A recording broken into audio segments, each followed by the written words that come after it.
En février 2022, le monde s'est réveillé face à un nouveau chapitre du conflit. La Russie a lancé une invasion à grande échelle de l'Ukraine, déclenchant ainsi la plus grande guerre en Europe depuis la Seconde Guerre mondiale. Ce qui avait commencé comme une lutte géopolitique est rapidement devenu une tragédie humaine, bouleversant la politique mondiale, l'économie et la vie de millions de personnes. Les racines de cette guerre ont été semées bien avant 2022. L'Ukraine, autrefois partie de l'Union soviétique, a déclaré son indépendance en 1991. Depuis lors, elle cherche à se rapprocher de l'Europe et de l'OTAN.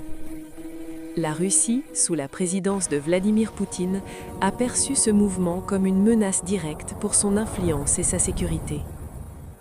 L'annexion de la Crimée en 2014 a marqué la première grande escalade, suivie par d'années de combats dans la région du Donbass, à l'est de l'Ukraine. Le conflit ne s'est jamais vraiment terminé. Il a attendu. Le 24 février 2022, les forces russes ont franchi les frontières ukrainiennes. Des missiles ont frappé Kiev, Kharkiv, Mariupol et des villes à travers le pays. Le monde a regardé, choqué, alors que les centres urbains tombaient sous siège. Beaucoup croyaient que l'Ukraine s'effondrerait en quelques jours. Elle ne l'a pas fait. Le président Volodymyr Zelensky est resté dans la capitale, ralliant sa nation avec des mots qui ont fait le tour du monde. « J'ai besoin de munitions, pas d'un transport ». Son message est devenu un symbole de défi. La guerre a déplacé des millions de personnes.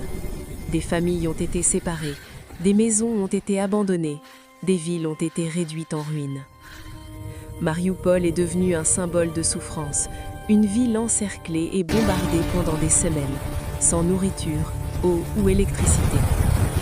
Les hôpitaux ont été détruits, les écoles ont été anéanties, les monuments culturels ont disparu.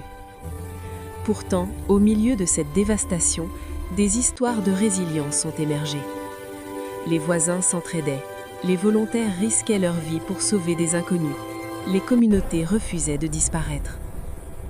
L'invasion a déclenché une condamnation mondiale. Les nations occidentales ont imposé de vastes sanctions à la Russie. L'OTAN a renforcé ses défenses à l'Est, des milliards de dollars d'aide militaire et humanitaire ont afflué en Ukraine. Parallèlement, la Russie a cherché le soutien d'alliés, creusant les divisions mondiales et remodelant les relations internationales. 2 ans plus tard, la guerre continue. Les lignes de frontières